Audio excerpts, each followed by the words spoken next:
So, you ready to do this thing? Yes, sir. Nervous? A little bit, yeah.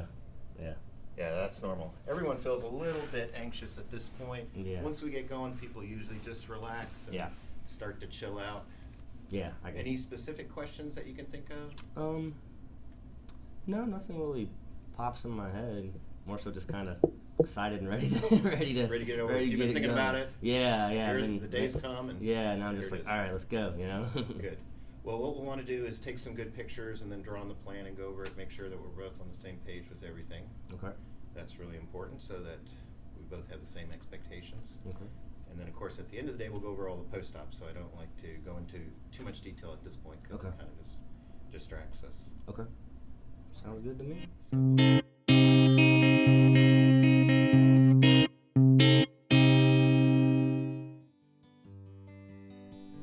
You had about 2,000 grafts roughly done with a clinic that uses the NeoGraft technique of doing FUE.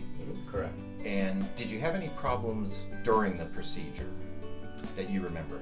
I remember there was some pain at times. Sometimes during the grafting and sometimes during the implantation. Okay. It wasn't as. I mean, I felt like the pinprick, you know, from the needle. There were also some pain in it sometimes. And then, say in the week afterwards during the healing process, do you remember having any problems? No, they didn't really give me too strong of instructions on how to kind of take care of the grafts or the hair. Kind of on your own, huh? Yeah, kind of on my own. So I was putting, I think, the Neosporin or Polysporin on them because they were getting a little bit, you know, itchy and stuff. So sure. But other than that, no, nothing really. Okay. No. And then, as the grafts grew in, what would you say was, you know, and you're looking at your final result, you know, how would you sort of describe your reaction to it? You know, if you weren't satisfied, if it didn't meet your expectations, in what way, you know? Yeah, I mean, one thing I don't want to be negative, but I think that when I went into the consultation, they gave me some higher expectations than the results. They kind of made it sound like the top of my crown was going to be filled in completely, and they made it sound like when they were going to do, you know, kind of do the temple area right here, that it was going to be the same thing. You know, there wasn't going to be any issues at all. I'll use a little electrolysis needle to take some of those out. Okay, thank you. Yeah, some of these hairs, I'm just gonna. There's some that are too far down and they don't naturally look proper. Right.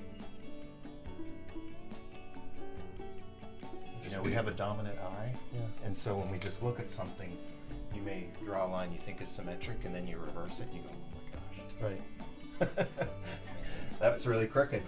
Makes sense. And then when you keep matching it up between what you see and what the mirror shows you, then you get it kind of like truing it up. And the other thing I like to do, close your eyes for me. I call it sort of looking at the horizon. Is just very slowly moving the mirror, and the hairline should appear, you know, on both sides at the same time. It's a good way to see if you just got it a few millimeters off.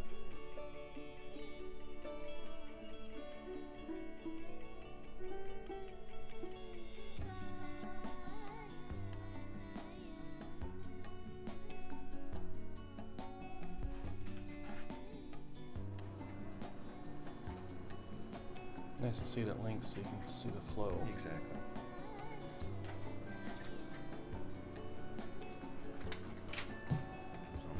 Now what's this you're putting on? So this is just a cleanser that's got glycolic acid in it.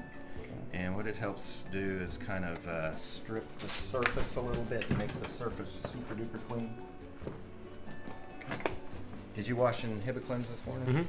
So the patient uses a antiseptic cleanser before they come to the clinic. Okay. So this is the safe. It's the safe motor, but it's got what's called a contra headpiece on it, and I use the alpha punches. The thing I like about the alpha punches is I can sharpen them as I go throughout the procedure. So every 50 to 100 extractions, takes me a few seconds. I can freshen up the punch and resharpen.